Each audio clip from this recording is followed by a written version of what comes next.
저는 올해 코스닥이 1100에서 1200도 갈 수 있다고 생각을 하는데요. 그 이유는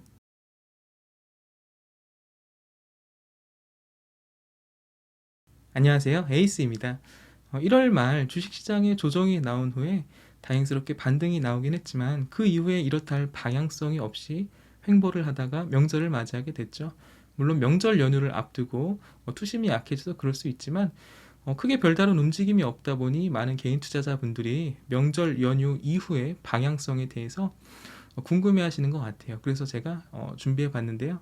요즘 주식하는 분들이 가장 궁금해 하실 만한 내용, 주식이 과연 여기가 고점인가 아니면 연휴 후에 앞으로 더 갈 것인가에 대한 이야기입니다.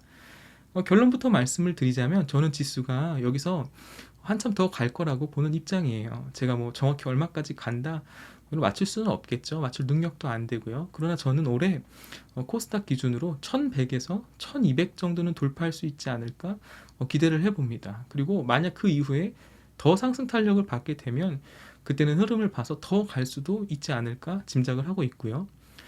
일단 제가 지수가 더 갈 것이라고 생각한 근거들에 대해서 말씀을 드리기 전에 제 주변 지인들이나 또는 주식 커뮤니티에 보면 이런 말씀들을 자주 하시더라고요. 주식은 예측이 아니라 대응의 영역이다.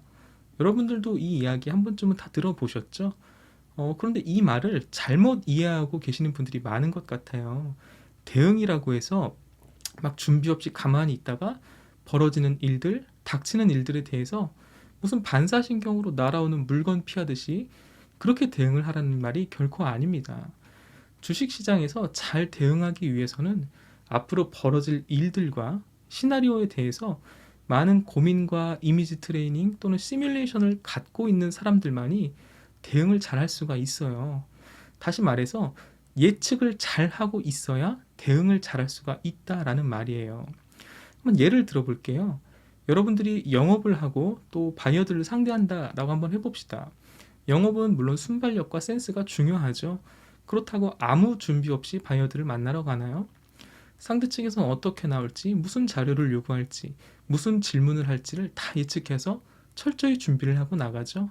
그때 상대방이 어떤 자세로 어떤 요구와 질문을 해도 잘 대응을 할 수가 있는 거예요. 주식도 마찬가지입니다. 내일의 주식시장이 당장 지수가 오를지 내릴지는 아무도 알 수 없어요. 그렇다고 주식은 예측의 영역이 아니라 대응의 영역이랬어 하고 아무런 준비도 안 하고 있다가 상승과 하락을 맞이하라 라는 말이 결코 아닙니다. 내일 지수가 오를지 내릴지 우리는 알 수가 없으니까 상승할 땐 어떻게 할지 하락할 땐 어떻게 할지 예측을 해놓고 시나리오를 다 정해놓은 뒤에 더 가능성이 높은 쪽으로 포지션을 설정하고요. 예측대로 되면 끌고 가고 내 예측과 반대로 가면 정리하는 것. 이게 주식에서 말하는 대응이거든요. 그러니까 예측을 할 때 여러 시나리오에 대한 구상이 있어야 돼요. 그만큼 많은 고민과 또 생각을 해야 합니다. 우리 속담에도 호미로 막을 걸 가래로 막는다라는 말이 있죠. 예측과 준비가 안 된 상황에서 벌어지는 일에는 잘못된 대응이 나갈 수밖에 없어요. 그러면 본격적으로 제가 시장 상승을 예측하는 세 가지 이유에 대해서 설명을 한번 드려볼게요. 먼저 첫 번째입니다. 바로 사상 최고 수준의 증시 주변 자금이에요. 증시 주변 자금이란 쉽게 말해서 주식시장에 들어올 수 있는 가능성 있는 자금들을 말합니다. 이 중에서 가장 중요한 것은 역시 고객 예탁금인데요. 이것은 여러분들 증권 계좌에 직접적으로 들어가 있는 자금을 말합니다. 이 자금이 지금 70조를 넘나들고 있어요. 이게 역대급이라는 거죠. 코스피 지수가 이번에 최고점을 돌파했잖아요. 그 이전 최고점은 2018년 1월이었어요. 그때 당시 코스피 지수가 2607포인트였는데 당시에 고객 예탁금이 약 30조에서 31조였고요. 신용 잔고가 11조였습니다.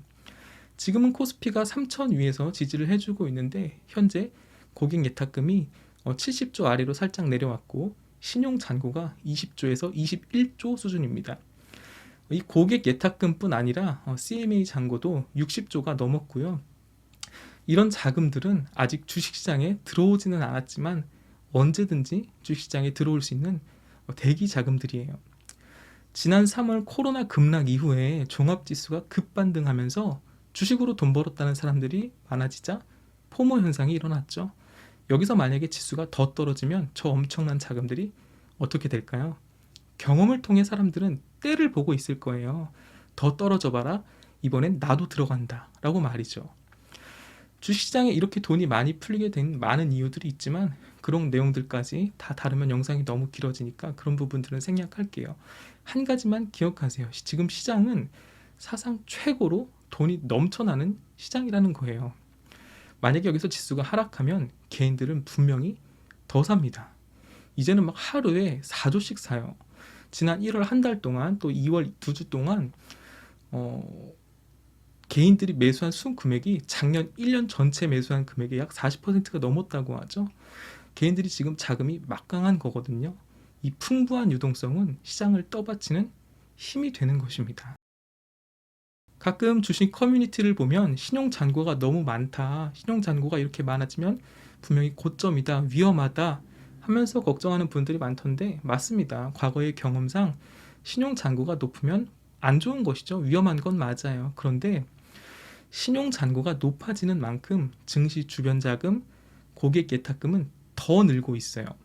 제가 이 앞에 영상에서도 한번 언급을 했었는데 가지고 있는 자산은 줄고 빚만 늘어나면 그건 위험한 거 맞죠. 하지만 빚도 늘어나면서 빚이 늘어나는 속도보다 자산이 늘어나는 속도가 더 빠르다면 그걸 위험하다고 하나요? 지금 국내 주식시장이 그렇습니다. 빚투다 영끌이다 해서 무리하게 주식시장에 뛰어들어오는 분들이 많은데 물론 바람직한 투자법이라고 할 수는 없죠. 하지만 전체 주식시장을 놓고 봤을 때 단순히 신용잔고가 높기 때문에 지금 현재 주가지수가 고점이다라고 할 수는 없어요. 왜냐하면 그만큼 예탁금과 증시 주변 자금이 더 높기 때문이죠. 그럼 언제가 위험하냐? 예탁금은 급격하게 꺾이는데 신용잔고는 계속 늘고 뭐 이렇게 역전현상이 일어나면 그때는 슬슬 생각을 하고 또 고민을 해봐야 됐죠. 요즘에도 그런 기사가 나오긴 하는데 아직은 걱정할 수준은 아니다라고 저는 생각을 하고 있습니다. 제가 시장 상승을 예측하는 두 번째 이유는 바로 금리인데요. 이 부분은 조금 어려운 이야기가 포함되어 수 있어서 최대한 간략하게 언급만 하고 넘어가도록 할게요. 주식하는 분들, 주식 공부해 보신 분들은 다 한 번쯤은 들어봤을 유명한 이름 피터 린치라고 아시죠? 월가의 영웅이라는 별명을 가지고 있는 피터 린치는 1994년 한 강연장에서 이런 발언을 한 적이 있어요. 누구라도 금리를 3번 연속으로 맞추면 억만장자가 될 수 있다라는 말이었어요. 금리를 맞추는 게 그만큼 어렵다라는 것이죠. 왜 그러냐 하면 이 금리와 환율은 주식시장에 굉장히 많은 영향을 서로 주고받게 되어 있습니다. 각국의 통화 정책은 매우 긴밀하게 연결이 되어 있어서 단순하게 설명이 되지가 않고 굉장히 다양한 현상들과 복잡한 이론들을 낳게 되어 있어요. 단순하게 금리가 내린다라고 해서 반드시 좋은 것도 아니고 금리가 오른다라고 해서 반드시 안 좋다고 말을 할 수는 없지만 현재의 주식시장에서는 제로금리 수준, 낮은 금리를 호재로 좋은 상황으로 인식을 하고 있습니다. 그렇기에 연준에서 금리를 인상하겠다 혹은 테이퍼링이라는 말 최근에 들어보셨죠? 국채 같은 자산 매입을 축소하는 것, 이것을 의미하는데 테이퍼링 이런 뉴스가 나오면 이제 증시의 악재라고 받아들인다는 거죠. 최근 시장이 좋은 것은 시장에 돈이 많이 풀렸기 때문인데 금리 인상, 테이퍼링 이런 것들은 그 시장에 풀린 돈을 이제 조절하겠다라는 의미거든요. 당연히 이제 증시에는 악재로 받아들일 수밖에 없는 것들이죠. 근데 미 연준 의장이 뭐라고 말했냐면 금리 인상, 테이퍼링은 당분간 없다라고 공식 발언을 했어요. 작년 여름 미 연준에서는 평균 물가 안정 목표제 도입을 공식 선언했는데요. 이건 뭐냐면 자꾸 이제 좀 어려운 이야기가 나와서 좀 최대한 쉽게 이건 쉽게 말해서 미국의 물가가 어느 정도 올라도 금리를 올리지 않겠다라는 거예요. 물가의 평균을 내서 어느 정도 물가가 올라도 금리를 올리지 않겠다라고 공식적으로 선언을 한 것이죠. 이런 미 연준의 공통적인 기조는 시장에 풀린 돈을 아직은 줄이지 않겠다. 그 말은 시장의 유동성을 당분간은 묵인하겠다라는 것이죠. 그러니까 다시 말해서 금리는 당분간 올리지 않을 것이고 유동성을 묵인해서 이 시장에 풀린 돈 유동성은 당분간 계속될 것이다 라는 뉘앙스인 것이죠. 이 미 연준의 스탠스가 바뀌면 분명히 주식시장에 큰 충격이 올 것입니다. 예전에 그 버냉키 쇼크 제가 한번 언급했었죠. 그런 사건들이 대표적이죠.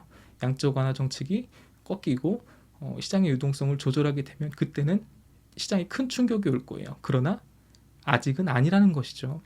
그런 움직임이 아직 미 연준에 없다라는 것은 시장이 당분간은 더 갈 수 있다라는 예측을 가능하게 만들어줍니다. 그래서 제가 시장 상승을 예측하는 두 번째 이유가 바로 이것입니다. 세 번째 이유는 유동성 장세가 8개월, 10개월 만에 끝나는 경우는 없었다라는 것인데요. 이것은 이제 과거의 사례, 과거의 데이터를 분석해서 내린 결론입니다. 앞선 첫 번째, 두 번째 이유를 합해서 이제 우리가 흔히 유동성 장세라는 표현을 쓰는데요. 많이들 들어보셨죠? 유동성 장세.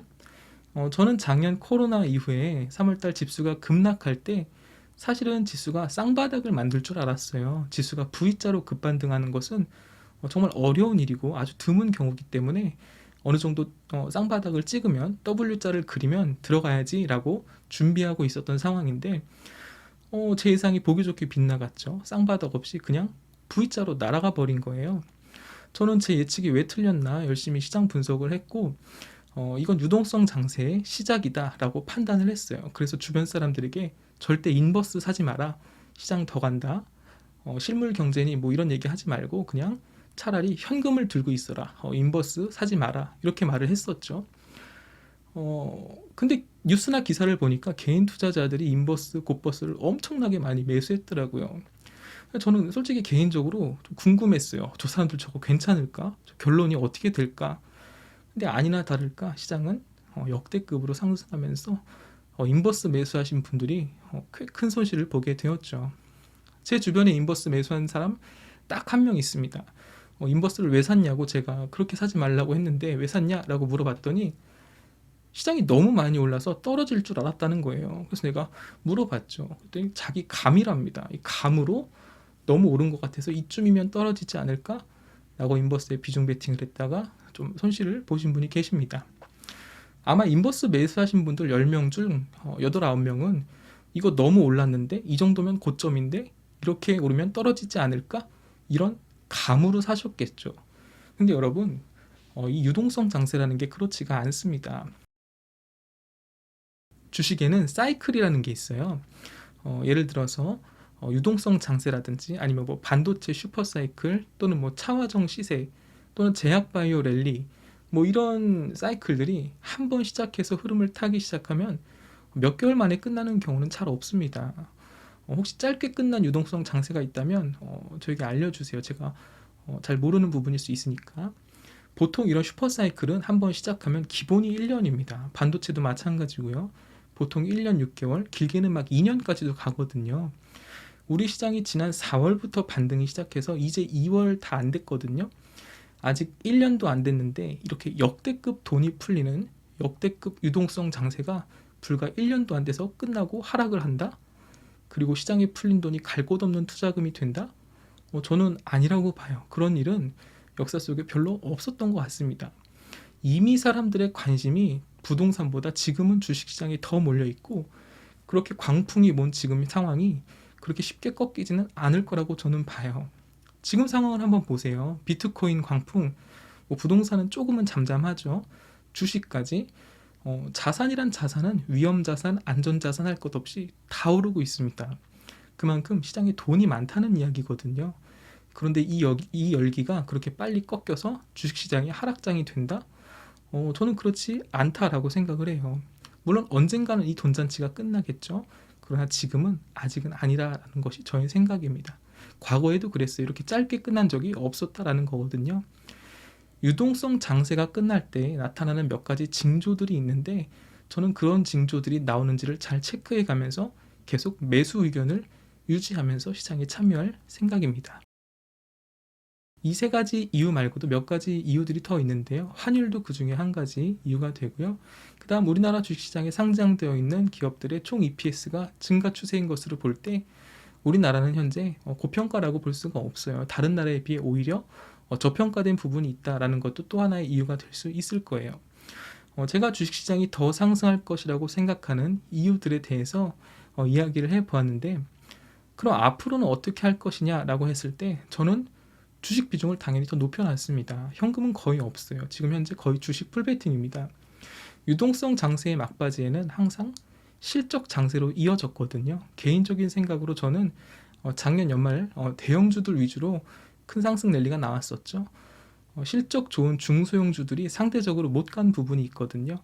분명히 그런 중소형주들이 키 맞추기를 하러 갈 것이다 라고 판단을 했어요. 그래서 포트를 지금 주식 포트를 좀 개편해 놓은 상황입니다.